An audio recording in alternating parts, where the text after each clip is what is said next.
መስዋዕት እርግቤ የመታረጃ ሰዓት ደርሷል።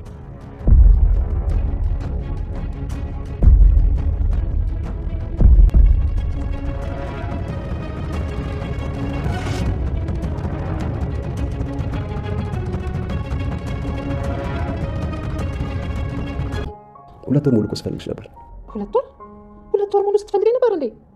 ያው አክስቴ የሆነ ሰዎች የድሮ ጎረቤታችሁ መሰለኝ ይሄን አድራሻ ሰጠኝ። እኔ ልጅ ሁለት ወር ሙሉ እኔን ፍለጋ ስትንከራተት ነበር። እኔ ልንከራተትልህ ምንም አልጠመኝም እያስመሰለ ይመስለኛል። ብቻ ከህሊናም ከራሷም ጋር ትጣላለች። መምረጥ የማትችልበት መንታ መንገድ ውስጥ ገብታ ልጄ እንድትጨነቅ አልፈልግም። ልጄ? አዎ ብሌን ባልወልዳትም ልጄ ናት። ከገዛ ልጄ በላይ ነው ማስብላት። ምንም እንድትሆንብኝ አልፈልግም። ሰላም ብሌን እኮ ላንቺ የእናትና የአባት ገዳይ ደምህን አፈሰዋለሁ። ደምህን ሳላፈሰው እንቅልፍ አስወስደኝ። በአንተ ምክንያት በሰላም ተኝቼ አላውቅም። ደምህን እንደ ውሃ ነው መጠጣው። ይሄ የባህሉ ልጅ አይደለም። እርግጠኛ ነኝ የሆነ ቦታ አውቀዋለሁ። የት ነበር የማውቀው? የት ነው ያየሁት? የት ነው? ሳሙኤል ዮሐንስ ይባላል።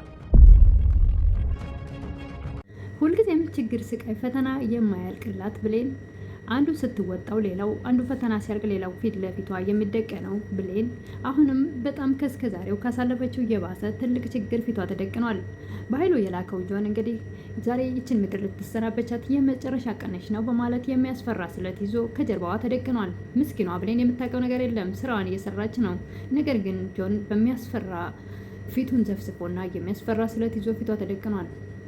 ነገር ግን ሳሚ ሲጠራጠረን ቆይቷል። ይሄ ልጅ ለምንድነው ብሌን እንደዚህ የሚያት? አስተያየቱም ልክ አይደለም በማለት ሳሚ ልጁን በትኩረት ብሌን ላይ ሲያደርገው የነበረውን ክትትል ሲያየው ስለቆየ ምናልባትም ተከትሎ ወጥቶ በፍጥነት ሊያስቆመው ካልቻለ ብሌንን ዛሬ ሊጎዳት ወስኖና ቆርጦ ተነስቷል።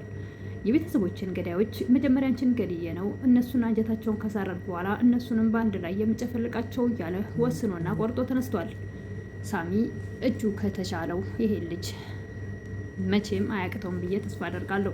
በእርግጥም እሱ ህመም ላይ ነው።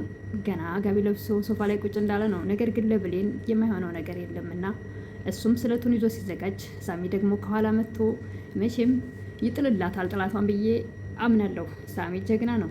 የፈለገ ነገር ቢሆን ለብሌን አሁን ደግሞ የበለጠ ፍቅሯን አይቷል።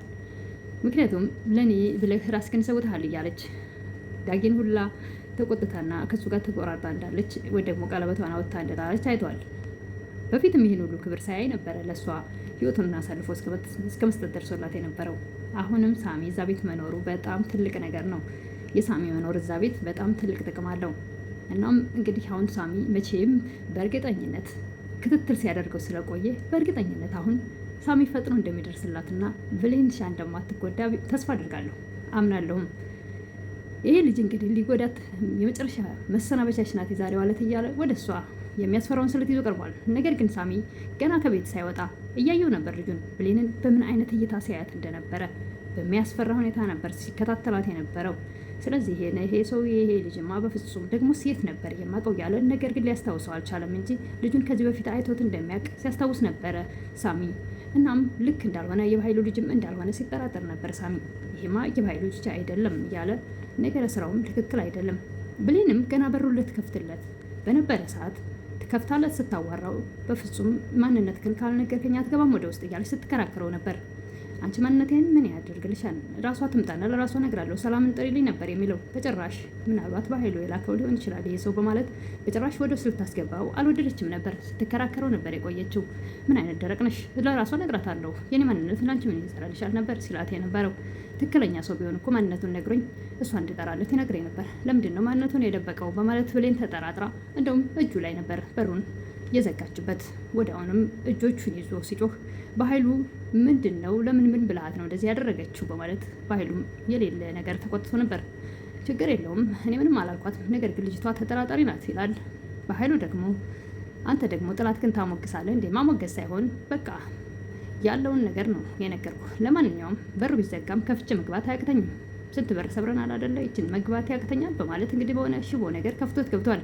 ሲገባም እነ ወይዘሮ ሰላም እንዴ ማን ነው ምንድን ነው ብለው ደንግጠው ነበር። ነገር ግን እሱ ወዲያውኑ አገኘሁሽ አክስቴ፣ ስናፍቅሽ የኖርኩት ለሁለት ወር ሙሉ ስፈልግሽ ነበር በማለት እንግዲህ ወይዘሮ ሰላምን ጥምጥም ብሎ የእውነተኛ የባህሉ ልጅ ወይ ደግሞ የወንድሟ ልጅ መስሎ ሰላም ምንም እንኳ በኃይሉ እሷ ላይ ክፋትና በደል ሲሰራ ቢኖርም ግን ደግሞ ልጁ ላይ መጨከን አልወደደችም። እኔ እኮ እናትህ እንደውም ጽንሱን ያስወረደችው ነበር የመሰለ አለህ እንደ ልጄ ይሄ ቤትህ ነው በማለት በደስታ አቅፍ አድርጋ ተቀብለዋለች። የበኃይሉ ልጅማ ለእኔ ልጅ ልትሆን አችልም። የበኃይሉ ልጅ ለእኔ ምንም አይደለም። በኃይሉ ማለት ለእኔ ሞት ሲደግስልኝ የነበረ ሰው ነው አላለችም። ሰላም የዋህና ሩሩ ናት።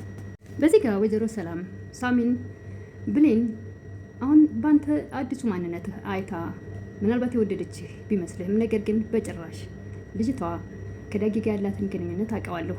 ብዙ የሚያገናኛቸው ነገር አለ። ደግሞም ከልቧ ትወደዋለች። እናም በአዲሱ ማንነትህ ልቧ ተማርኮ ምናልባት ወዳህ ወይም ደግሞ የወደደች ሊመስል ይችላል። ነገር ግን ይሄ ነገር ልክ አይደለም።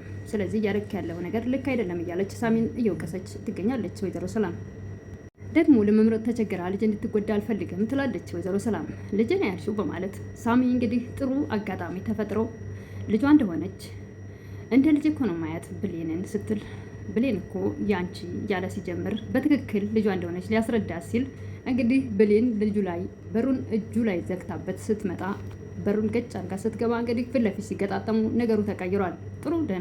ጥሩ አጋጣሚ ነበር። ልጅሽ ናት በትክክል ሊላት ነበረ። ብሌን ሩጣ ስትገባ ባይደነግጡ ኖሮ ሊነግራት ነበረ።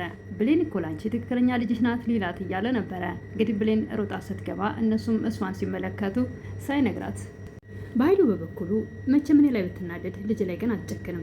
ይህን ታሪክ ደግሞ እኔና እሷ ብቻ ስለምናውቅ በጭራሽ ልጅ የበኃይሉ ልጅ ነው ሲላት ነኝ ሲላት አትጨክንም እያለ ለራሱ እያወራ ይገኛል።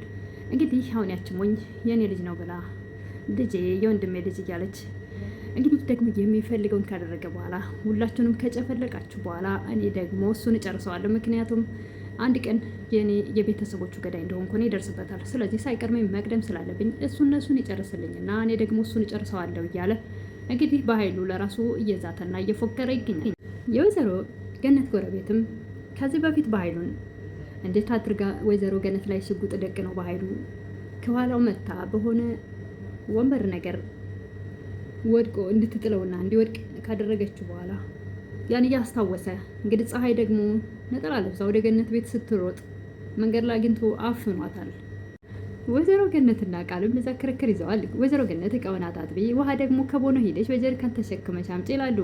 ኧረ እባክሽ ጭራሽ ስልሽ ደግሞ አበዛሽው፣ ጭራሽ አልሸከምልሽ ነው በጭራሽ የማይሆነውን እኔ ምን በወጣኝ ደግሞ በጀርባ የሚሸከም እያለች እንግዲህ መልስና ክርክራቸውን ቀጥለዋል።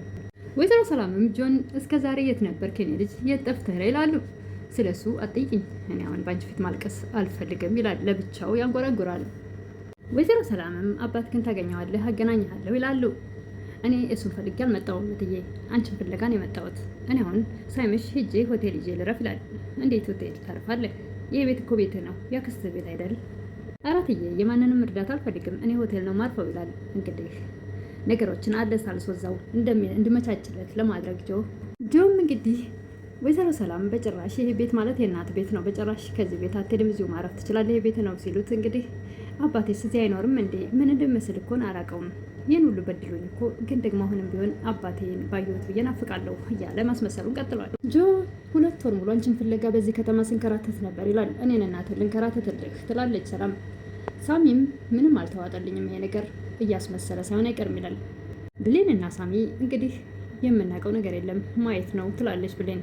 ሁለቱም አንድ ላይ በጭራሽ አልተዋጠላቸውም ልጁ እያደረገው ያለው ነገር። ወይዘሮ ሰላም ግን ሙሉ በሙሉ እውነት ነው ብለው ተቀብለዋል። ቃልና ወይዘሮ ገነትም ከቦኖ ውሃ ለማጣት እንግዲህ የ10 ሊትር ጀሪካን ይዘው ረጅም ሰዓት መንገድ ላይ ቆመው ይከራከራሉ። አንቺ ያዥ፣ አንቺ አግዥኝ፣ አላግዝም እርስ በርሳቸው እየተከራከሩ ይገኛሉ። ልጅሽ በሆን እኮ ይህን አታደርጊም አታሸክምኝም ነበር ምን ማለትሽ ነው? ብሌን ናት። ብሌን እኮ አንቺ ከበደኝ የምትሆን ሁሉ የምትሰራ ጠንካራ ልጅ ናት። ገነትና ቃል በእውነቱ በዛሬው ፈታን ያደረጉኝ። ገነት ትስቃለች፣ ቃል እጅግ በጣም ትበሳጫለች። ደግሞ ትስቂያለሽ እንዴ ተረገምሽ እያለች ትልቋን ወደ ታች እንትን በማለት ዝቅ ብላ በማየት እሷ ጭራሽ እንደ ልጅ ትሳደባለች። ዝቅ ብላ እናት መሆኗን ረስታ እንግዲህ ብቻ ለማንኛውም መንገድ ለመንገድ ክርክራቸው ያስቅ ነበረ። ገነትም አውቃ ቃልን እየፈተነቻት ስለሆነ እሷም በጣም መበሳጨቷን ንዴቷ ቀጥሏል። ገነትም በፈገግታ እጅግ በጣም እየሳቀችባት ፈታ እያለችባት ትገኛለች። ምስኪኗ ወይዘሮ ሰላምም የወንድሜ ልጅ እኮ የገዛ ወንድሜ ልጅ ስምህ ራሱ ማን እንደሆነ አላውቅም ይላሉ። እንደዛ ራሷን ሊያጠፋት ገንዘቧን ፈልጎ ሊያስገድላት ወይም ሊገላት የነበረው ወንድሟን አሁን ልጁን ስታይ ስፍስፍ ብላን የተቀበለችው። ሰላም ምን አይነት ሩሩና የዋህ ልብ ያላት ሰው ናት። ጆን ብሌንን ልክ እንደመተዋወቅ አድርጎ ለቅድሙ ይቅርታ ብሌን እባላለሁ ብላ ልትጨብጠው ስትሞክር፣ ነገር ግን እሱ በዛው ላይ እጇን ሲጨብጣት እንደ ልክ የመጉዳት አይነት በኃይል ጫን ብሎ ሲይዛት በሁለት እጆቿ ነበረ ፍልቅቅ አድርጋ ያስለቀቀችው። ሳሚም ከመቀመጫው ተነስቶ ኮስተር ብሎ ያየው ነበር።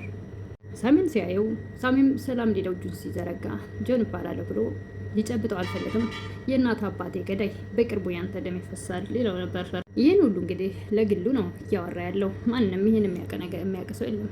ነገር ግን ብሌንና ሳሚ አሁንም እንደተጠራጠሩት ነው ልጁን። በስተመጨረሻም ወይዘሮ ሰላም ምግብ አቅርቢለት ብላት ብሌንን ለእሱ ምግብ ለማዘጋጀት ወደ ኪችን ስትሄድ ተከትሏት ዋልጠጣ ብሎ ወጥቷል። ነገር ግን እሷን ፊት ለፊቱ አቁሞ እሷ አታየውም፣ ከጀርባዋ ነው ያለው። ነገር ግን የሚያስፈራ ስለት በማውጣት እንግዲህ ዛሬ ይችን ዓለም የመጨረሻ ትሰናበቻታለች በማለት ቢላውን ወይ ደግሞ የሚያስፈራው ስለታማ ነገር ከደበቀበት ከጀርባው መዞ ወጥቷል። ብሌንዬ ወንዱ ቆፍጣናው ሳሚ ይደርስላታል እንጂ ትጎዳለች ብዬ በፍጹም አላስብም። ሳሚ በእርግጥ በእውነትም አሳልፎ አይሰጣትም። በእርግጠኝነት ይደርስላታል። ተጠቂው ራሱ ነው የሚሆነው ጆን ብዬ ነው የማስበው። ሳሚ ለማንም የሚሸነፍ ሰው አይደለም። ይሄ ባፍ ብቻ የሚፎክር እንጂ ጥንካሬ ያለውም አይመስለኝም። በእርግጥም ጨካኝና አውሬ ነገር ነው ልጁ። ነገር ግን ሳሚም ደግሞ ለሱ አያንስም። ምናልባት በስለቱ እንዳይጎዳው፣ ነገር ግን ከኋላ ስለሚመጣ ሳሚ ስለቱን ሊቀማውና ራሱን ሰው ሊጎዳበት የነበረውን ራሱ ይጎዳበታል ብዬ ነው የማስበው። ለሁሉም ለዛሬ አደራ ክፍል 79 ይመስል ነበረ። ብሌንሻ በእርግጠኝነት ሳሚ ያድናታል። እንደ ከዚህ በፊቱ ብሌንን ለማዳን ጭራሽ ምንም ነገር አይደራደርም። ስለዚህ ወይዘሮ ሰላም በዚህ አጋጣሚ በኃይሉ የላከው እንጂ የበኃይሉ ልጅ እንዳልሆነ እነሱን ሊጎዳ እንደላከው በዚህ አጋጣሚ ታውቃለች ማለት ነው። ሳሚ ወጥቶ እሱን ሲይዘው ወይዘሮ ሰላምም ልጁ ስለት ይዞ ብሌንን ሊጎዳ እንደነበረ ይህን ስታቅ በቀላሉ ከዛ ቤት ሊወጣ ይችላል ይሄ ሰው ማለት ነው።